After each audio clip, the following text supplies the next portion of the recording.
Latest news ਸਭ ਤੋਂ ਪਹਿਲਾਂ ਆਪਣੇ ਫੋਨ ਤੇ ਦੇਖਣ ਲਈ ਸਾਡਾ ਚੈਨਲ ਸਬਸਕ੍ਰਾਈਬ ਕਰੋ ਅਤੇ ਨੋਟੀਫਿਕੇਸ਼ਨ ਦੇ ਲਈ ਬੈਲ ਆਈਕਨ ਜ਼ਰੂਰ ਦਬਾਓ।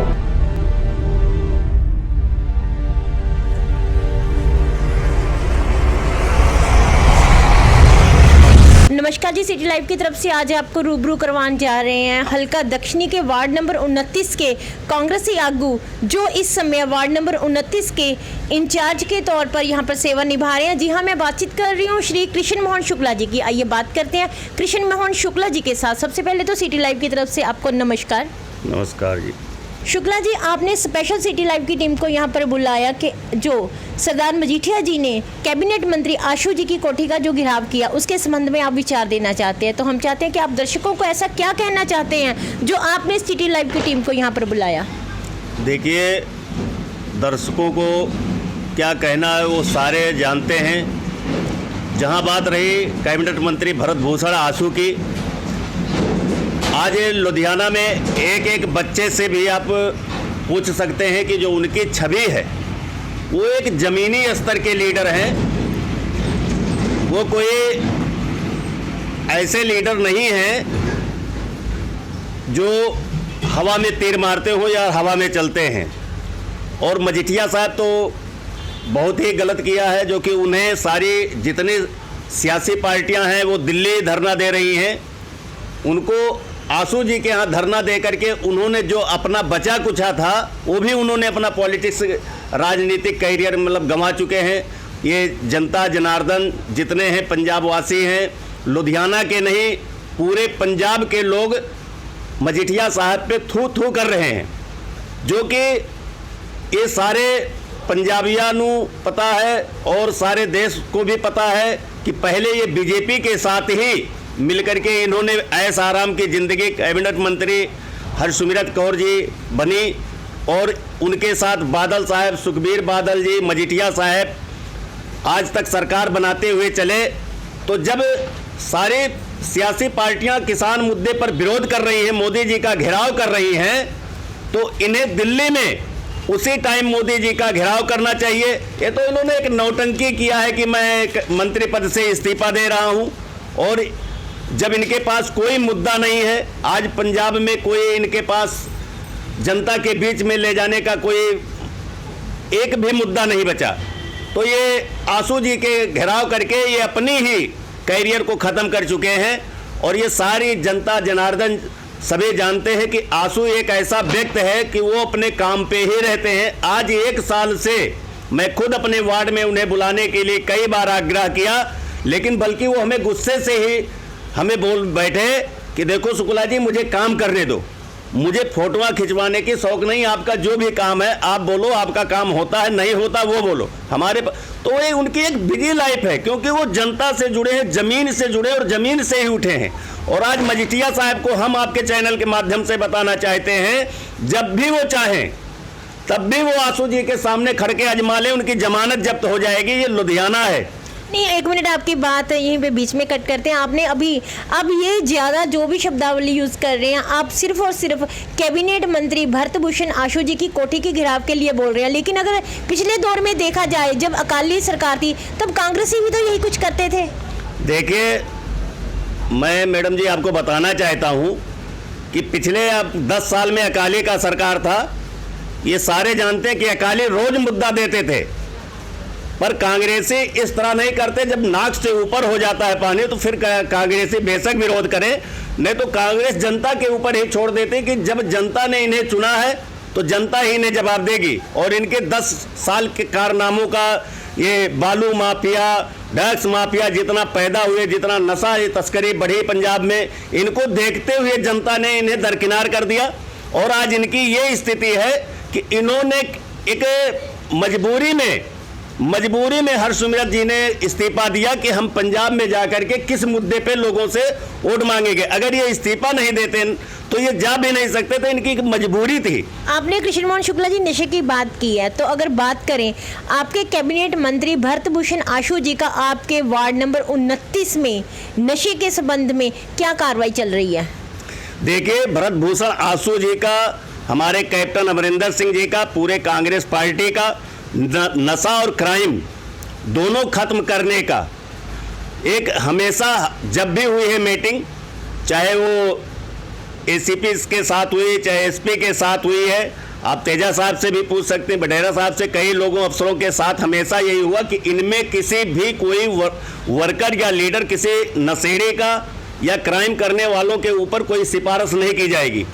जहां तक कि आप इंक्वायरी मेरे ही वार्ड में कर लीजिए, हमारे वार्ड से ना कोई कांग्रेस का एमएलए है, ना कोई कांग्रेस का काउंसलर है, लेकिन विकास काम भी करे जा रहा है। अभी हमारे कैबिनेट मंत्री आशू जी के लाए हुए बजट से अभी मैं 3-4 दिन पहले उद्घाटन भी किया हूं, और जाके राम जानकी मंदिर से लेके न्यू सम्राट कॉलोनी सारी गलियां सड़कें बनना कल से काम भी शुरू हो गई, जीसीबी लग गई। तो जहां बात यह है कि जब किसी जैसे एक बीमारी होती है, अगर आपके पास या हमारे पास कोई बीमारी है तो हम एक बैग उसको नहीं ख़त्म कर सकते हैं। कई डॉक्टर के पास जाते हैं और ख़त्म होते होते टाइम लग रहा है। तो इसमें आप चलिए छोड़िए इस बात को, आप बड़े ही आसानी के शब्दों में ना आपने ये बात बोल दी है कि आपके एरिया के जो वैद्य हैं वो कैबिनेट मंत्री भरत भूषण जी नहीं है। दर्शकों को बताना चाहेंगे हल्का दक्षिण के जो एमएलए हैं वो सरदार बलविंदर सिंह बैंस जी हैं। मजीठिया जी ने जो कोठी का घेराव किया उस मुद्दे पे आते हैं वापिस। आपने अभी बोला कि मजीठिया जी को दिल्ली में जाना चाहिए था। अगर अपन कांग्रेसियों की बात करें तो कांग्रेसी भी तो पंजाब में धरना लगा रहे हैं, तो कांग्रेसी क्यों नहीं जा रहे दिल्ली? देखिए, कांग्रेस पार्टी एक इंटरनेशनल पार्टी है। हमारे कांग्रेसी सारे दिल्ली में बैठे हैं, जहां सोनिया गांधी जी अगर आपकी कांग्रेसी इंटरनेशनल पार्टी है तो जो अगर अकालियों की बात करें वो पंजाब की अपनी पार्टी है, उसके बारे में क्या बोलेंगे? मैं उसी चीज को तो आपको बताना चाहता हूं कि हमारा जो इंटरनेशनल पार्टी है, दिल्ली में हमारे पूरे कांग्रेसी बैठे हैं और वो विपक्ष के नेता और दब के उनका घेराव कर रहे हैं, उनका विरोध कर रहे हैं। जो किसान के साथ इन्होंने अन्याय किया, और किसान नहीं, आप बताइए कि मोदी जी ने जितने उन्होंने नोटबंदी किया, कहा था 50 दिन का हमें टाइम दीजिए, अगर इस देश को हम गरीबी से ऐसे ना कर दें, इतना घर घर ये हो जाएगा तो हमें चौराहे पर फांसी चढ़ा देना, गोली मार, कई भाषा स्पीच उनकी आप सुनिए, गोली नहीं मतलब फांसी पे चढ़ा देना, ऐसे कुछ बोले थे मोदी जी ने। लेकिन अब आप बताइए, मोदी जी के पास तो इतनी सिक्योरिटी है, वह मच्छर भी नहीं पहुंच सकता है। बिल्कुल अच्छे दिन आने वाले हैं। वही एक मतलब जो है तख्तो ताज पर बैठे हैं। 50 दिन में क्या कर लिया उन्होंने? जीएसटी लगा करके लोगों को कहा था कि मतलब गरीबी से हम मुक्ति दिला देंगे, लोगों को 15-15 लाख पहुंच जाएगा। जब चुनाव आता है तो उनका पाकिस्तान और चीन की लड़ाई टन जाती है। जब चुनाव आता है तो जात धर्म मजहब पे आ जाते हैं। अभी कुछ दिन पहले आप देखिए, जबकि पूरे हिंदुस्तान में आज बीजेपी जो राज कर रही है वो ब्राह्मण समाज की देन है, लेकिन यूपी में योगी जी ब्राह्मणों को गिन गिन करके मार रहे हैं, वहां ठाकुर राज चला रहे हैं। जो शब्द मुझे नहीं कहना चाहिए, आज खुल के मैं कह रहा हूं कि आप पता कीजिए, अभी कुछ दिन पहले विकास दुबे का जब इन्होंने हत्या करवाया योगी जी ने, तो 24 घंटा सारे चैनल बंद हो गए और चीन की लड़ाई बंद होकर के विकास दुबे दिखाई देने लगे। जैसे इन्होंने शुक्ला जी वापिस आते हैं, योगी जी से वापिस आते हैं, वापिस पंजाब, वापिस आपके कैबिनेट मंत्री आशू जी की कोठी के घेराव पर। अगर देखा जाए उन दिनों में जो कुछ हुआ उसको लेके जितने भी कांग्रेसी जो मेन मुख्य है यहाँ से लुधियाना से और जो कांग्रेसी वर्कर है वो सब नाराज हैं। अगर बातचीत की जाए एमएसपी बिल की तो आपके कांग्रेसी और आप इस संबंध में क्या कहना चाहते हैं? देखिए, जिस तरह मजीठिया साहब ने कैबिनेट मंत्री भरत भूषण आशू के कोठी का घेराव किया, आशू जी बहुत एक संयम और बहुत सुलझे हुए इंसान हैं। उन्होंने कभी किसी वर्कर को कोई खबर नहीं किया। अगर ये बात वर्करों को पता चलती तो शायद लुधियाना में नहीं घुस पाते। सारा वर्कर कांग्रेस के पार्टी के जितने लीडर साहिबान हैं, चाहे वो सांसद रवनीत सिंह बिट्टू हो, चाहे मेयर बलकार सिंह संधू हो, चाहे एमएलए सुरेंद्र डाबर हो, चाहे संजय तलवार जी हो, चाहे हमारे राकेश पांडे जी हो, जिला प्रधान अश्विनी शर्मा से लेके जितने भी कांग्रेसी पदाधिकारी हैं, कार्यकर्ता हैं, सब में एक रोष है और गुस्सा है। और इनके साथ साथ जनता भी, अगर वो शायद किसी और का घेराव किए होते वो तो ठीक था, लेकिन जो उन्होंने आशू जी का घेराव करके अपना इतना उन्होंने कैरियर खराब कर लिया राजनीतिक, कि अब वो इज्जत पहले पार्टी लेवल की छोड़ दो, मैं वैसे भी मजीठिया साहब की इज्जत करता था कि चलो एक बड़े लेवल पे बड़े पोस्ट पे लीडर हैं, लेकिन ऐसी गंदी हरकत नहीं करना चाहिए। ये हल केंद्र सरकार मोदी ने ही किया है और मोदी ही कर सकते हैं। तो सारे मिलकर के इस समय कोई राजनीति वोटों की नहीं करनी चाहिए, बल्कि सारे पार्टियां को मिल करके मोदी जी को ये जो एमएसपी उन्होंने। एक मिनट, आपने अपने शब्दों में कहा कि राजनीति नहीं करनी चाहिए, इसका मतलब ये हुआ कहीं ना कहीं जाकर आपको नजर आता है कि एमएसपी बिल पे राजनीति रोटी इस वक्त बन रही है।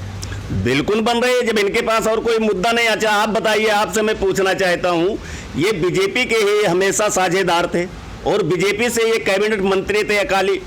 अकाली सरकार जो थे जब यहाँ गई तभी इनकी ठाट बाट तोड़ो खत्म हुई। कैबिनेट मंत्री का ठाट बाट बहुत ज्यादा होता है, वो भी केंद्रीय कैबिनेट मंत्री। तो इन्होंने अपने ठाट बाट इन्हीं के साथ बना करके रखा था। तो आज जो किसानों के ऊपर मोदी जी ने ये गाज दिया, इनसे व्यापारी तो परेशान है, किसान तो परेशान है, इनसे चलती है ही नहीं सरकार। सिर्फ ढूंढ फूट के बोल करके हर महंगाई बढ़ी जा रही है। आज आप देखो महंगाई इतनी चरम सीमा पर बैठा कि कोई मीडियम वर्ग अपने लड़के के शादी करता है तो उसे एक कान का बाला और झुमका देना मुश्किल हो गया है। इतनी महंगाई हो गई, तो इनके पास तो कोई मुद्दा है नहीं। किसी मुद्दे से ये लड़े तो फिर तो ठीक है, फिर क्या करेंगे? यही इनके पास है ना कि मतलब जैसे आज इन्होंने आशू जी का कोठे का घेराव किया, तो किसी ना किसी बहाने लोग मजीठिया तो कह रहे हैं। नहीं, इनको पब्लिसिटी स्टंट है, पब्लिसिटी स्टंट किया उन्होंने। बिल्कुल पब्लिसिटी स्टंट है, इसके पहले कौन पूछता था उन्हें? शुक्ला जी, जहां पर आप इस समय हर बात में मजीठिया जी और अकाली पार्टी के लिए बोल रहे हैं, क्योंकि उन्होंने अगर देखा जाए स्मार्ट सिटी के चहेता कैबिनेट मंत्री भरत भूषण आशू जी की कोठी का घेराव किया। वहीं पर कांग्रेसियों के दिल की धड़कन अगर बात की जाए कैबिनेट मंत्री धर्म सिंह स्रोत जी की, तो उसको लेकर भी तो बहुत ज़्यादा मुद्दा उठा हुआ है। जो इतना मोटा घपला हुआ वो भी ऐसे भाईचारों के बच्चों के लिए, उसके बारे में आपका क्या विचार है? देखिए, जब आदमी विपक्ष में जाता है, जब उसके पास कोई मुद्दा नहीं होता तो इल्जाम लगाना आसान है। अंजाम नहीं, आपके कहने का मतलब वही हुआ कि उन पे गलत इल्जाम लग रहा है। बिल्कुल गलत है। अगर साबित हुआ हो तो बताइए। जब सरकार अपनी होती है तो कुछ भी साबित नहीं होता। नहीं, ऐसा बात नहीं, साबित नहीं होता। कई बार साबित हुए हैं और जेल भी गए हैं लोग। ऐसे कैसे आपने कह दिया? तो मजीठिया जी को भी क्लीन चिट मिली है ना चिट्टे में। नहीं, क्लीन चिट उनको सरकार में मिली है, उन्हीं के सरकार में मिली है। धर्मस्रोत जी की भी तो अपनी सरकार है। तो अभी के लिए धर्मस्रोत जी का जो कोई बताइए, जो जांच है वो चल रहा, जो भी होगा वो सामने आएगा। जैसे अगर मान लिया आज हम काउंसलर चुनाव लड़े, अगर हम जीत जाते तो हमने जैसे बिल्डिंग मटेरियल का काम किया, हमने जेसीबी ले आया, 2-3 ट्रैक्टरें बढ़ा दिया, टेपर ले लिया और काम कर लिया, तो लोग कहते कि इन्होंने जो है सरकार के पैसे से लूट के किया है। और आज मैं आपके चैनल के माध्यम से चैलेंज देता हूं कि कोई एक बंदा ले आओ जो कहीं कह दे कि नगर निगम में या थाने में शुक्ला जी पैसा दिलाते हो या किसी से 1 रुपया किसी चीज में कमीशन लिए हो। ये सड़क बन रही है, जब लोकसभा चुनाव था तब 106 गलियां सड़कें हमारे सांसद रवनीत सिंह बिट्टू और मेयर बलकार सिंह संधू, भरत भूषण आशू की देन है कि जो हमारे वार्ड में 106 गलियां बनी। उसके बाद भी पंजाब सरकार से उन्होंने हल्का दखने के लिए 25 करोड़ ला के दिया। हम वापिस आते हैं अपने उसी मुद्दे पे, एमएसपी बिल। अगर देखा जाए तो इस बिल के संबंध को लेकर आप अपने किसान भाइयों को क्या मैसेज देना चाहते हैं? किसान भाइयों को जो ये बोझ पड़ रही है, इसके लिए कांग्रेस पार्टी पूरी उनके साथ खड़ी है। हमारे कैप्टन अमरिंदर सिंह भी आप देख रहे हैं कि विधानसभा में इनके किसान के पक्ष में ही बिल पारित कर रहे हैं। और केंद्र में भी राहुल जी, सोनिया जी, पूरी कांग्रेस पार्टी मोदी सरकार से विरोध कर रही है, लड़ रही है, कोशिश कर रही है। और हर हाल में हमेशा जय जवान जय किसान का ये नारा बुलंद रहेगा। कांग्रेस पार्टी किसानों के साथ है, रहेगी। और मैडम जी, आपको एक बात और बता देता हूं, आज नहीं तो कल ये भारत की जनता देख रही है और अब इनसे ऊब चुकी है 10 साल इनके जुमलेबाजी और फेंकू चंद से। ये घूम करके कांग्रेस को ही बागडोर सौंपेगी। और जो सरकार चलाया है उसे तजुर्बा होता है, अनुभव होता है। अगर एक नया काउंसलर होता, 5 साल उसको सीखने में लग जाते हैं कि 5 साल चोरी कैसे किया जाता है। तो अगर वो दोबारा होता तो चोरी करता है, लेकिन बदल जाता है तो उतना नहीं कर पाता है। जैसे आप अभी हम कहें हमने सड़क बनवा रहा, मैं अपने एक एग्जाम्पल दे रहा हूँ। अगर यही काउंसलर बनाते और बनाते तो ठेकेदारों से उनका कमीशन होता, नगर निगम से भी मिलकर के वो घपलापली करते। हमें किसी अफसर का या किसी एसडीओ का हमें डर है कि जो उससे मिलके हमें कोई साठ गांठ करके बांटना खाना है। हमें तो काम देखना भी काम होवे। तो इसी तरह सरकार का भी मुद्दा होता है, इसी तरह देश विदेश का भी होता है। और हमेशा कांग्रेस पार्टी सभी जात धर्म सभी को लेकर के चली है, कभी जात धर्म की लड़ाई नहीं की है। अगर आप बात नहीं खींचना चाहते थे, आप देखिए कि कांग्रेस को लोग क्या कहते हैं। हम तो मैसेज ले रहे थे आपसे किसान भाइयों के लिए, आप फिर कांग्रेस में आ गए। आप एक कांग्रेसी आगू होने के नाते किसान भाइयों को क्या मैसेज दोगे? मैं किसान भाइयों से यही कहता हूं कि जब तक किसान और बिजनेसमैन सारे एक होकर के अगर ये मोदी सरकार को उखाड़ कर नहीं भेजेंगे तो दिन प्रतिदिन ये देश कर्जे में डूबता जा रहा है और ये जनता पे बोझ पड़ती जा रही है। ये 5 स्टार होटलों में ऐश कर रहे हैं, हम लोग भूखे मर रहे हैं। आज सब्जी लेने जाएं तो मतलब मीडियम वर्ग की हालत खराब हो जाता है। वो किसी से कहता नहीं अपनी इज्जत बचाने के लिए, वो सोचता कि बाजार में सबसे सस्ती सब्जी सड़ी गली कौन है वो खरीद करके किसी तरह पेट पाल कर लो। ये चीज़ जब ही इससे न्याज मिलेगा जब यहाँ बीजेपी को सभी मिल करके उखाड़ के फेंकेंगे, फिर उसी तरह होगा जैसे लोगों का बढ़िया बिजनेस चलता था और किसान को सुविधाएं मिलती थी। जिस नरेगा को मोदी जी मजाक उड़ा रहे थे पार्लियामेंट में, आपने भी देखा होगा, हम कोई पार्लियामेंट में नहीं बैठे थे, टीवी चैनल पे देखा था। आज उसी नरेगा के तहत ये कांग्रेस की देन है। देखो कितने गरीब मजदूर जी रहे हैं। अभी देखो इन्होंने बिहार में चुनाव हो रहा के इसे जुमला फेंक रहे हैं, वैक्सीन तैयार नहीं हुआ, कहते हैं अगर यहाँ से बीजेपी जीती तो उन्हें फ्री वैक्सीन दूंगा। ऐसे ये हर जगह झूठ बोल बोल करके ये 2 चक्कर मार चुके। अब इनका दिन प्रतिदिन नीचे जा रहे हैं। मोदी साहब को लोग गालियां देना शुरू कर रहे हैं। बहुत दिन की बात नहीं है, कुछ ऐसे संविधान ऐसे कानून है कि जो तख्ता नहीं पलट सकता, लेकिन अगर मोदी साहब ऐसे करते रहे किसानों, व्यापारियों, गरीबों पे अत्याचार, तो वो भी दिन दूर नहीं जैसे और जगह होता है, हो सकता है कि सारे रोड पर आ जाए और इनका तख्ता भी पलट जाए।